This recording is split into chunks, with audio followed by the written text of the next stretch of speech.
Republicans are pushing forward with their tax plan despite roadblocks from some in their own party. Speaking before a cabinet meeting yesterday, President Trump promised a big present for Americans this holiday season in the form of tax cuts. I want to congratulate the House of Representatives for passing a vital and historic tax cut last week, and I'm very hopeful the Senate will do the same very soon. We're going to give the American people a huge tax cut for Christmas. Hopefully that will be a great, big, beautiful Christmas present. Meanwhile, Democrats are reportedly looking to cash in on the cuts for the wealthy and corporations in time for the 2018 midterm elections. According to the Washington Post, the Democrats are set to unleash a seven-figure TV ad campaign targeting House Republicans in multiple districts with a lot of working-class whites, as well as in districts with more college-educated whites, with the GOP tax proposals at the center of the ads. Mark Leibovich, you have House Republicans. I don't really understand it in states like California, House Republicans in states like New York and Illinois that voted for this package. Right. Despite the fact they just increased the tax bill for small business owners, you know, a great deal. In states where they already are paying 55% of all of their earnings to the federal, state, and local governments. I can't imagine I'll just say it, a dumber thing for a member of Congress to do that's in one of those difficult districts, swing districts, than to raise taxes on your small business owners. It's funny, I was talking to some of these same Republicans in the House a couple of days ago, and they were saying similar things that you would hear them say around the health care bill, which is, well, you know, I took this vote now, I'm kind of hoping it gets sort of washed out in the Senate and it comes back in some kind of different form. There's some kind of fix. But no, I mean, I think if you look at this, Republicans seem to be losing the messaging race pretty clear cut on this, because I think other than the president saying, you know, you're going to get a Christmas present, it's going to be beautiful, it'll be a big, big tax cut. I think the forces that are saying that this is a huge tax cut on the rich, it is going to raise taxes on the middle class, seem to be winning. And if you look at, you know, early opinion polls on this, it seems to be what's getting traction. So I don't quite know what the impetus is by saying, look, our donors want this. They're saying they're going to go away. I mean, that's not a winning thing. You're not hearing the level of opposition from Republican senators or people in the House, Republicans in the House, that you were to the repeal of Obamacare, right? I mean, there's more support in Congress on the Republican side, even though the polls are suggesting that people are buying the Democrats' argument, which the Democrats are really trying to push. I mean, they're trying to do the same thing they did with the repeal of Obamacare, push the argument that this is bad for middle-class families. I think it's much less of a visceral issue. I think even if it passes, it has the kind of thing that will have a much shorter shelf life for Republicans as a victory than they think it might. They might think, look, we're checking this huge box. It's going to give us all kinds of leverage going forward. I don't see that. So Rick, I mean, you've run campaigns. I've sort of run my own campaign. And everything I looked at politically, I looked at in the prism of what happens the last 2 weeks. Even when I did my announcement the first day, like 2.5 years before the election, I was always thinking, how is this going to look in our final closing 30-second spot?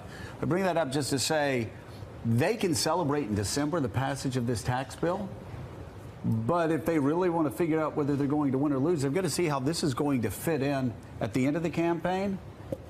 And I think they're just going to be brutalized again, especially if you're in those districts that Republicans hold, that Hillary won, and that are in traditionally blue states, right, where the tax bills are going to skyrocket. Right. California, New York, Virginia, Illinois, Virginia. Yeah.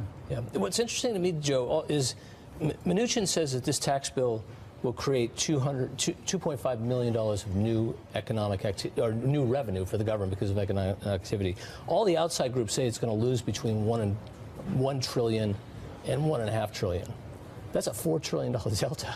Yeah. Between what the White House is saying and what the outside groups are saying. The other thing is we're at full employment, right? So if you had a tax bill that would say, hey, we're gonna bring jobs, that's going to work. That's sort of because people are working. But the thing is the wages are there's still a wage gap, and there's still wages low. People haven't gotten a wage, and you can't create a tax bill, short of wage and price control, that's actually going to guarantee that people are going to have their wages increased. So it's a tough. I mean, it's just a tough sell. But look, I don't think right-wing social engineering is any better than left-wing social engineering, and I think the Republicans have so oversold what this tax bill is going to, what's going to happen. Yeah, and Andrea, they did the same thing with the health care bill. And it's hard to think, I certainly can't in all my years following Washington or being in Washington. I'd ask you, have you seen a sloppier legislative year than this year by the Republicans, and how they hurriedly drafted a health care bill that was going to change 1/6 of the economy in back rooms over a couple of weeks, and now they've done the same thing with the tax bill.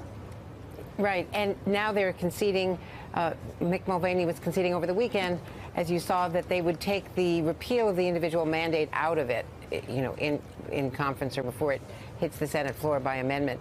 But the fact is, it's been a mess. It's been done in secret. It's way too quick to have this, you know, this major impact upon the economy done without hearings at all on the substance of it. And in terms of what Rick was just saying, not only the CBO, but the very highly regarded Committee for a Responsible Federal Budget is saying that there are gimmicks in this, which makes it not just a $1.5 trillion tax bill, but a $2.2 trillion tax bill. And when I was interviewing Mulvaney this weekend, he said, yeah, that we're gaming the system to try to get it under the Byrd rule, under the reconciliation rules, so that we, you know, so that it's costed out for this 10-year period, and that we only need 50 votes, not the 60 votes, and we'll fix it down the road. They were acknowledging that. So they're basically saying they're gaming the system and it's a gimmick and it's really going to cost a lot more, but they're pointing to dynamic scoring. Well, when the Wall Street Journal had a big conference and Gary Cohn was speaking last week, and they asked the audience, how many of you CEOs are going to reinvest, you know, in higher wages and do the things that we're saying are going to be done? Only 5 people out of a very large audience raised their hands. Yeah. Andrea. You're talking about, again, possibly $2.2 trillion added to a $2 trillion debt.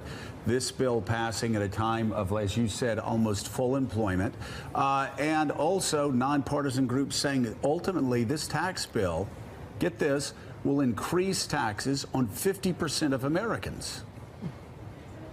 And Wow. it's not the top 50% of Americans either. No, happy days are here again? I don't think so. Andrea Mitchell, thank you very much. We'll be watching Andrea Mitchell Reports Thank you, at Andrea. noon Thanks. right here on Good to see you. MSNBC. Mark Leibovich, thank you as well. Mark, Still what are you ahead. working on right now?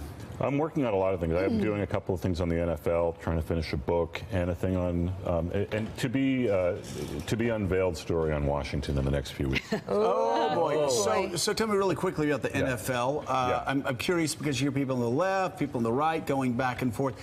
Is the NFL suffering this season? Are ratings down, or has this kneeling controversy and the CTE combined? Has that caused a drop in support? Sure. I mean, it's been a rough year. I mean, it's been a rough year in terms of, I mean, not just CTE, which has been a problem for a while, the anthem, obviously, but also just there's been a lot of catastrophic injuries.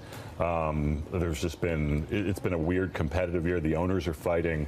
There's a lot of drama, which is great for my book. They're trying to kick Jerry Jones out of the NFL? Great for your I don't know if book. it's going to go that far, but yeah, Jerry Jones in the middle of this huge feud over Roger Goodell's compensation. Again, great for my book. Wow. Okay. All right, well, we'll be looking forward to that, I guess.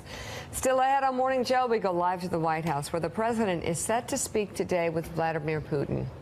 And in just a few moments, the definitive Trump-Russia timeline.